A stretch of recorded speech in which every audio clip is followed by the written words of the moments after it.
dice. You never know if it could change your life. Take a chance, you need the wrong or right. You never know. Rob, what do you know of the powers of the mind? Very little. I'm a moron myself, Matt, so it's kind of beyond my ken. Actually, I was going to say we could work with that, but actually we can't. You're going to need a high intelligence score for this one, folks, because we're going to talk about MCDM's new class for 5th edition, the Talent. See, now, Matt, I don't know much about intelligence, but I do know about talent. I know about the unbearable weight of massive talent. I know about the talented Mr. Ripley. I know all sorts of things about the parable of the talents. I mean, this is something I'm familiar with. Well, if you would like a large weight of silver or to be the talented Mr. Ripley in your game, you can play as the Talent. No, actually, the Talent is MCDM's take on the Scion class and on a psionic system for 5th edition Dungeons & Dragons. And we've seen a lot of these, and I think the reason we're talking about this one was the first one that kind of interested me.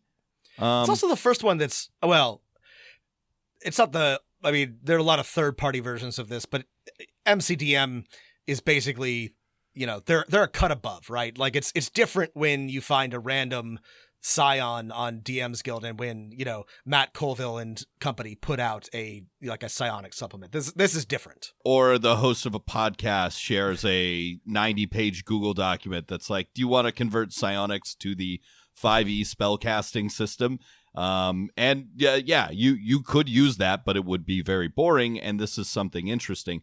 Let's talk a little more broadly about psionics. We talked about how in the past, like, Eberron's the only campaign setting to really integrate it well, but lots of players like it. It's been through so many rule changes over the years, from 2E to 3E. 4E had, psionics front and center, and it be completely ignored by 5E because they failed to get their version of the class tuned in, and they gave up.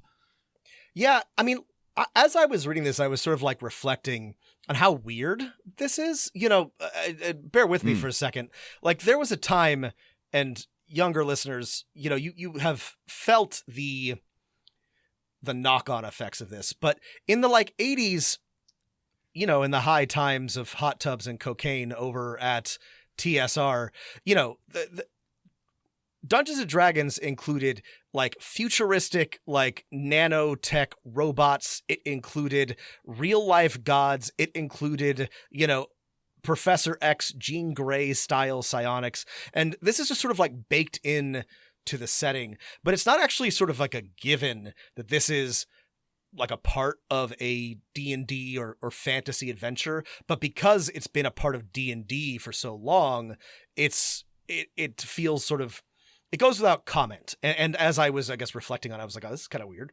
I don't know how well this fits into, a generic D&D setting. And we could talk about that a little bit more later. But I think that this is what, we've been hard on Wizards recently, and I will not apologize. But I think that the Mystic was a valiant attempt.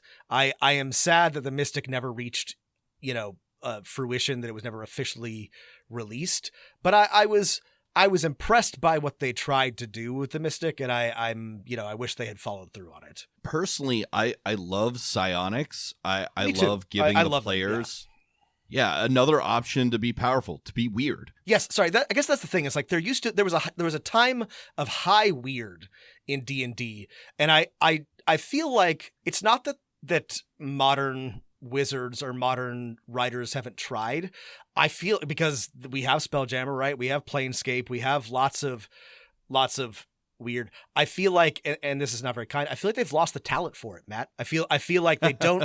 I feel like they don't have the chutzpah to do weird the way that they could do weird in the 80s. It just it feels like a pale imitation of what we used to have, of dying earth shit, of all the weird science fiction, all the weird fantasy that we used to have in the heyday.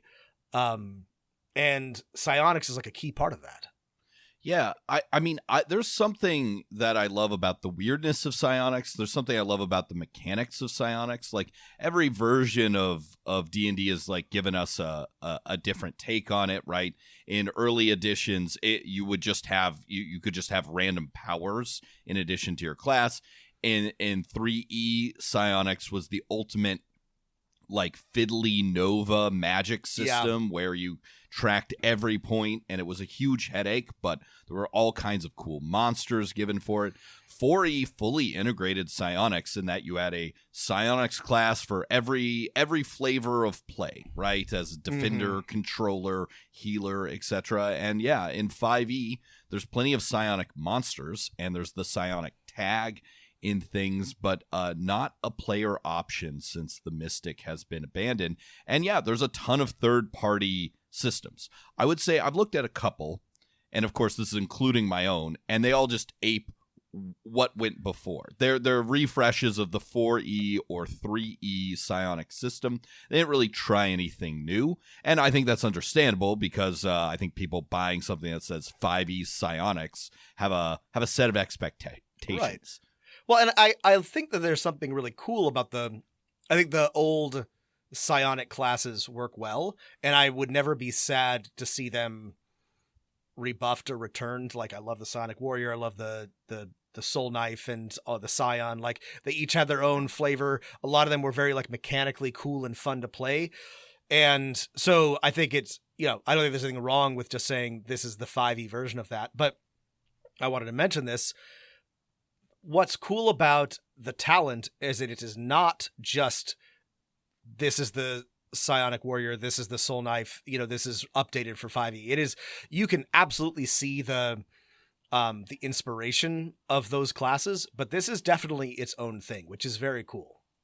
Yeah, it's its own magic system for 5e, and while a lot of the powers and the orders align very cleanly with earlier psionics, Rob's right. There's no there's no Psychic Warrior. There's no Soul Knife. The names are different. It is not simply a reskin of earlier lore and mechanics to fit with 5e. It's trying to be its own thing, and I think that's nice, right? That's what I would want from a third party. Yeah. Again, I like the old classes, and I think they're great, but I definitely feel like at this point, it's a good idea and it's valid to come up with something new, and they've absolutely given that a shot here in the talent.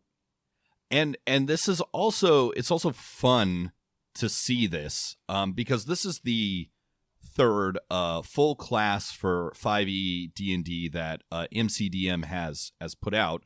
The first was an anti-paladin, the Illrigger, which I covered in a previous episode. One we skipped over is... Hey, thanks everyone for listening to our free preview of this month's bonus episode for Dungeon Master of None. To hear the rest of the episode and dozens of other premium episodes, head over to patreon.com/Dungeon Master of None. Thank you so much to those of you who support the show, and keep rolling them dice.